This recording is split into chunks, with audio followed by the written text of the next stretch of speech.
শহীদ দিবস ও আন্তর্জাতিক মাতৃভাষা দিবস 2025 উপলক্ষে আজকের এই আলোচনা সভা ও সাংস্কৃতিক অনুষ্ঠানে সম্মানিত প্রধান অতিথি বাগেরহাট জেলা শ্রদ্ধাভাজন জেলা প্রশাসক জনাব কামরুল হাসান সাহেব, উপস্থিত আছেন বিশেষ অতিথি হিসাবে পুলিশ সুপার মহোদয়ের প্রতিনিধি, সিভিল সার্জন মহোদয়ের প্রতিনিধি, উপস্থিত আছেন জেলা শিক্ষা অফিসার, উপস্থিত আছেন প্রেস ক্লাবের সম্মানিত সভাপতি, বিভিন্ন প্রতিষ্ঠান থেকে আগত সম্মানিত শিক্ষক মন্ডলী, জেলা প্রশাসনের বিভিন্ন পর্যায়ের কর্মকর্তা সহ কর্মকর্তাবৃন্দ,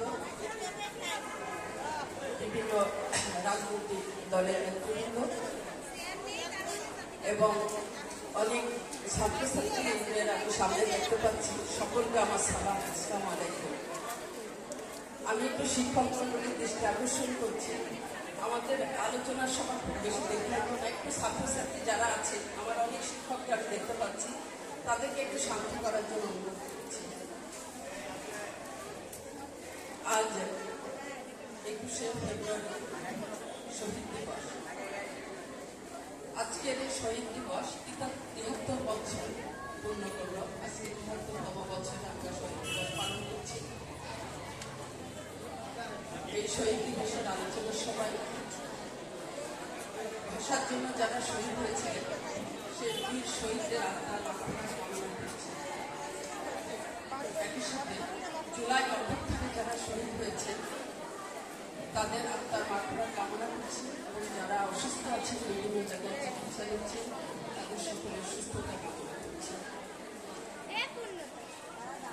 1952 সালে এই দিনে যখন আমাদের দেশের এই ভাষা আন্দোলন পরিণত রূপের দিকে যায়, তার আগে পাকিস্তানে একটি শিক্ষা সম্মেলন হয়েছিল। সেই শিক্ষা সম্মেলনে পাকিস্তানে ঘোষণা করা হয় উর্দুই হবে একমাত্র রাষ্ট্রভাষা। পাকিস্তানের এই অভিপ্রায় এবং ঘোষণা তখন পূর্ব পাকিস্তান তথা বর্তমান বাংলাদেশের ছাত্র ও জনতা কেউ মেনে নিতে পারে না। তখনই তারা তাদের এই বাংলাকে উর্দুকে রাষ্ট্রভাষা করার প্রতিবাদে তারা রাস্তায় নেমে আসে এবং ঢাকা বিশ্ববিদ্যালয়ের ছাত্র সহ জনতা যখন 144 ধারা ভঙ্গ করে তারা এই ভাষার জন্য আন্দোলনে নেমে পড়ে, তখন পাকিস্তানি শাসক গোষ্ঠী এটির জন্য ভীত কম্পিত হয়ে পড়ে এবং মনে করে যে এটি কোনোভাবে দমায় রাখা সম্ভব নয়। সেই জন্য তখন 144 ধারা ভঙ্গ করার অভিযোগে তারা গুলি চালান এবং আমাদের দেশে যারা শহীদ হয়েছিল তাদের এই নতুন প্রজন্ম যারা নতুন এসছেন, আমরা নাম জানি, তখন ভাষার জন্য প্রাণ উৎসর্গ করেছিলেন আবুল বরকত, আব্দুল জব্বার, আব্দুল সালাম,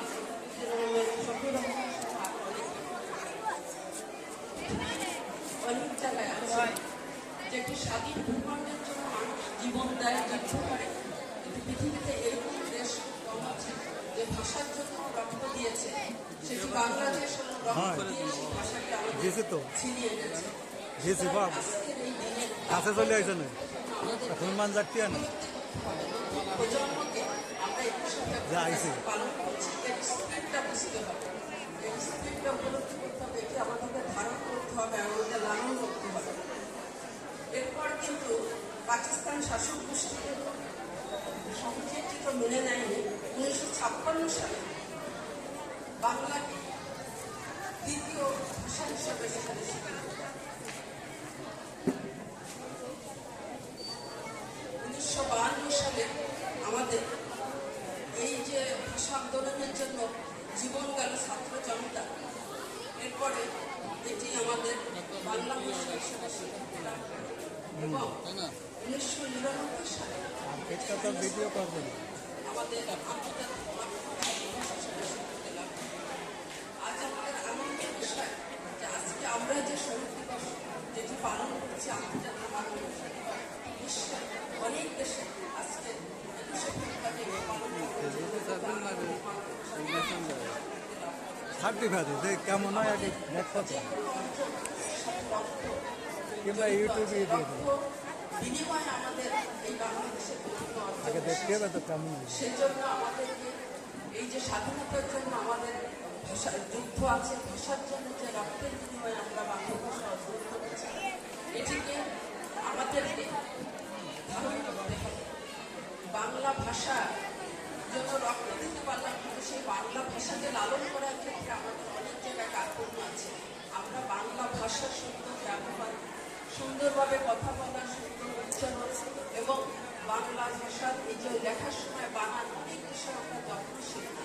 অথচ যে ভাষাটি অর্জনের জন্য আমাদের এত ত্যাগ প্রতিজ্ঞা চলিত, সেই ভাষাটিতে আমরা যেখানে যে পর্যায়ে আছি সেই পর্যায় থেকে বাংলা ভাষাকে আমাদেরকে লালন করতে হবে। এবং আমরা যখন আমাদের নতুন প্রজন্ম যখন কথা বলে, বিভিন্ন লেখালেখি প্রকাশ করে, তখন সেই ভাষাটার প্রতি আমাদেরকে যত্নটা দিতে হবে।